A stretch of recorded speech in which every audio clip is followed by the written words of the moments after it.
Bonjour à toutes et à tous l'équipe, j'espère que vous allez bien. Pour cette nouvelle vidéo, on va parler de eSport FC 25, vous savez, ce fameux jeu de sport le plus connu au monde, anciennement appelé FIFA 22, FIFA 23. Depuis, en gros, FIFA 24, c'est eSport FC 24, changement de partenaire, changement d'appellation.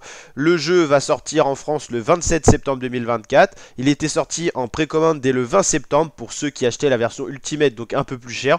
On va découvrir ensemble les nouveautés, les premières images du jeu qui ont pu être diffusées un petit peu plus au grand public depuis le 20 septembre, depuis que certains youtubeurs notamment ont eu l'édition en avant-première. Football masculin, football féminin, nouveau mode de jeu, on va découvrir tout ça en vidéo ensemble.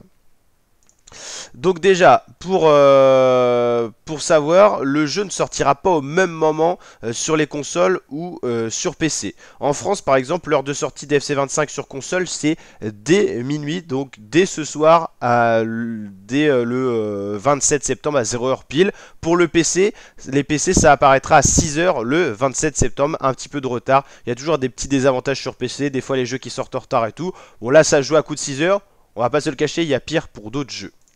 Les nouveautés que j'ai trouvées intéressantes, je les ai sélectionnées.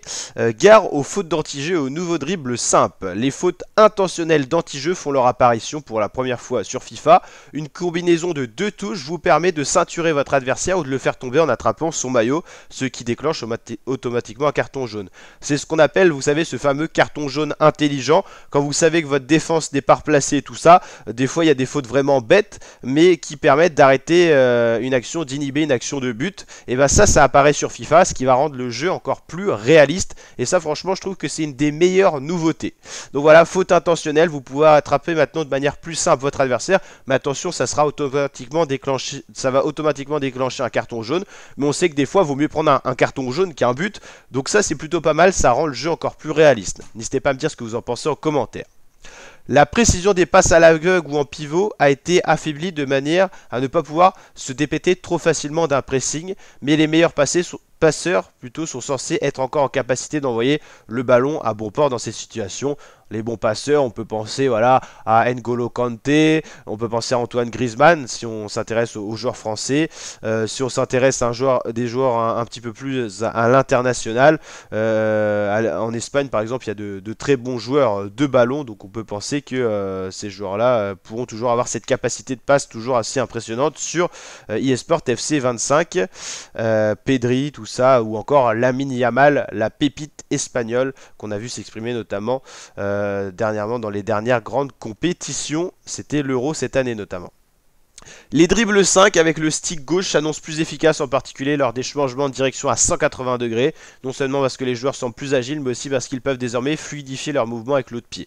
Donc ça, les trois grandes nouveautés que peu importe le mode de jeu que vous allez jouer, vous allez vous en rendre compte, c'est les fautes d'anti-jeu, le carton jaune intelligent pour inhiber une action de but, la précision des passes à l'aveugle ou en pivot qui va être affaiblie, et les dribbles 5 vont être un petit peu plus faciles à passer, donc vos potes qui avaient du mal des fois à faire certains dribbles pourront peut-être les passer plus facilement. Donc ça c'est les trois grandes nouveautés en termes de jeu. Après il y a toujours des nouveautés en mode de jeu spécifique, Ultimate Team, donc là apparemment il n'y a pas de révolution.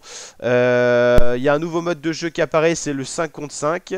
Voilà. Le journaliste influenceur Fabrizio Romano est présent dans le mode de jeu carrière. Si vous ne touchez pas votre carrière, vous ne verrez pas cette nouveauté. Les graphismes font un bond en avant avec l'introduction du ray tracing. De vraies mascottes de clubs sont présentes et peuvent être sollicitées pour les célébrations de buts. Des centaines de joueurs à visage générique bénéficient d'un modèle plus ressemblant grâce à l'intelligence artificielle eSport Cranium. Sur PC par exemple, moi j'ai l'application eSport, c'est apparu depuis FIFA 23. Sur eSport FC 24, bah, ça s'appelait même plus FIFA. La transition s'est faite au niveau du 23. Et maintenant, à la place d'être sur Steam, Origin, bah, c'est sur EA l'application. Voilà. Donc la team, n'hésitez pas à liker la vidéo si cette vidéo vous a plu, à vous abonner, activer la cloche. Et voilà pour en gros toutes les nouveautés. La date de sortie, si vous êtes sur console PC, vous avez vu que c'est un peu différent. c'est 0 heures sur console, en France 6 heures sur PC. Les nouveautés, ça va surtout être sur quelques modes de jeu. Il y a 3 grosses nouveautés qu'on a pu voir dans cette vidéo. Et sinon, voilà, on a quelques premières images du jeu qui sont apparues. Il ne devrait pas y avoir de grands changements, on va pas se le cacher, par rapport à FC24. Mais voilà, c'est le jeu qui sort chaque année en septembre à la rentrée. Et il sort une nouvelle fois de plus, à peu près aux mêmes dates cette année. Allez, je vous dis à très bientôt pour de nouvelles vidéos. Et dès qu'on achète le jeu, on vous le fait découvrir en vidéo exclusivement sur la chaîne YouTube. Donc n'hésitez pas à vous abonner et à activer la petite cloche des notifications. Ciao les fratés!